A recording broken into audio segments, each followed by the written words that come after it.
दिन महादेव के दर्शन करने कैलाश आते थे। प्रभु, आप तो जानते हैं मैं आपका सबसे महान भक्त हूँ। शिव जी मुस्कुराते हैं। हाँ, लेकिन तुम मुझे क्यों बता रहे हो? हे प्रभु, आपसे मैं कुछ मांगना चाहता हूँ। वचन दीजिए कि आप मना नहीं करेंगे। तो चुप कर महादेव। आप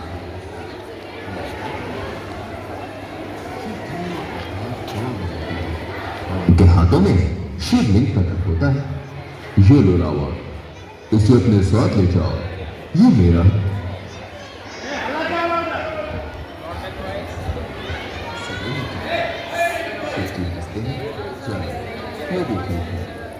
मैं इस शिवलिंग में समा जाता हूँ, तुम इसे उठाकर लंका ले जाओ, किंतु याद रहे इसे भूमि पर रखने की भूल मत। इसके बाद महादेव उस शिवलिंग में समा गए। रावण शिवलिंग को लेकर लंका की ओर निकल पड़ा। पार्वती पुत्र गणेश को जब ये पता चला तो वो बहुत चिंतित हो गए और मन ही मन बोले, ऐसे कैसे रावण पिताजी को लंका लेके जा सकता है? मुझे कुछ तो सोचना पड़ेगा। गणेश जी ने रावण को रोकने के लिए बहुत सारी तरकीबें सोची, जैसे कि उसके रास्ते पे अपनी माया से कांटे बिछा दिए, जंगल में आग लगा दी और ना जाने कितना कुछ किया, पर रावण ने शिवलिंग को जमीन पर नहीं रखा। गणेश बहुत मायूस हो गए। तभी वहां विष्णु जी प्रकट होते हैं। गणेश पुत्र, जहां पे बुद्धि के प्रयोग से काम बन जाता है, वहां अपने बल का व्यर्थ प्रयोग कर रहे हो। तुम कोई तरकीब सोचो। हे नारायण, मैं आपकी बात समझ गया। देखिए आगे आगे क्या होता है। विष्णु जी गणेश जी की बात सुनकर मुस्कुराते हैं और फिर वहां से ओझल हो जाते हैं।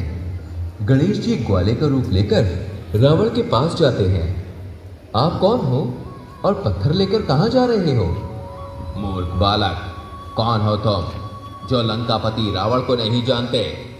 और दूसरी बात, ये कोई पत्थर नहीं है, ये शिवलिंग है, इसमें मेरे भगवान हैं।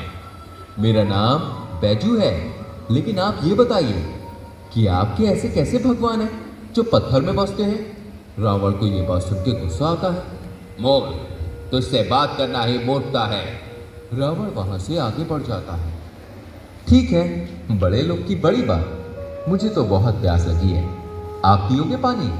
गणेश एक मटके में से पानी पीने लगते हैं। रावण को भी प्यास लगती है। रावण पीछे मुड़ता है। थोड़ा पानी मिलेगा क्या? अरे, पानी तो मैं सारा पी गया। रुकिए, मैं आपके लिए पानी लेकर आता हूं। गणेश पानी लेने के लिए जलाशय के पास जाते हैं और हाथ जोड़कर और आंखें मूंद कर खड़े हो जाते हैं। हे वरुण देव, प्रकट हो। इसके बाद वरुण देव प्रकट होते हैं। शिवांश, मैं आपकी समस्या जानता हूं, आप चिंता मत कीजिए। मैं अपनी माया से ये जलाशय का सारा पानी इस मटके में भर देता हूं। आप ये रावण को दे देना। ये पानी रावण के पेट में जाकर जलाशय का रूप ले लेगा। इससे उसकी प्यास कुछ ज्यादा ही बुझ जाएगी।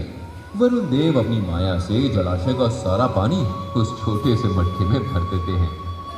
धन्यवाद वरुण देव। इसके बाद वरुण देव ओझल हो जाते हैं।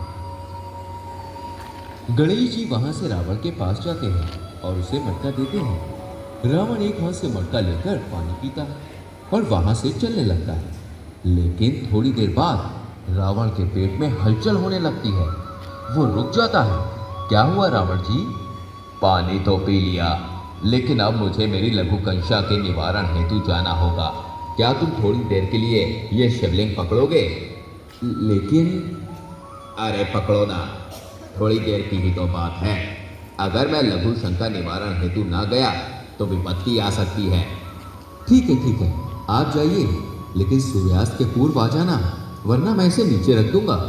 ठीक है, अब पकड़ो इसे। रावण शिवलिंग बैजू यानी कि गणेश को देता है और वहां से भागता है। घंटों बाद भी वो वापस नहीं आता और सूर्यास्त का समय हो जाता है। अरे, लघु शंका के निवारण हेतु इतना दीर्घ समय? अरे थोड़ी देर रुको, अभी आता हूं। लेकिन थोड़ी देर बाद भी रावण नहीं आया। रावण जी, अंधेरा होने वाला है और मेरे हाथ भी अब दर्द कर रहे हैं, मैं तो चला। गणेश जी शिवलिंग को नीचे रख देते हैं और वहां से उछल हो जाते हैं। रावण भागता हुआ उधर आता है और शिवलिंग को उठाने की बहुत कोशिश करता है, लेकिन उठा नहीं पाता। तभी शिव जी प्रकट होते हैं। मैंने कहा था ना, किंतु प्रभु नहीं रावण, अब कोई फायदा नहीं। रावण दुखी हो जाता है और वहां से चला जाता है। तभी वहां विष्णु जी प्रकट होते हैं। महादेव, गणेश के बैजू रूप द्वारा इस शिवलिंग की स्थापना हुई है। अब यह स्थल बैजनाथ के नाम से जाना जाएगा। बैजनाथ झारखंड राज्य के देवगढ़ जिले में आज भी है और ये 12 ज्योतिर्लिंगों में से एक है। लिंगाष्टकम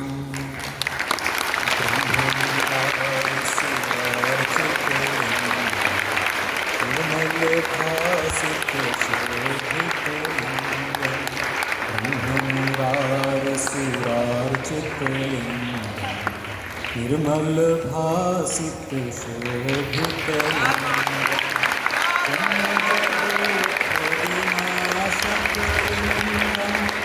तत्प्रणमामि सदा शिवलिंगं जमजदुःखविनाशकलिंगं तत्प्रणमामि सदा शिवलिंगं देवमुनिप्रवरार्चितलिंगं कामदहं करुणाकरलिंगं देवमुनिप्रवरार्चितलिंगं कामदहं करुणाकरलिंगं रावणदर्पविनाशनलिंगं तत्प्रणमामि सदा शिवलिंगं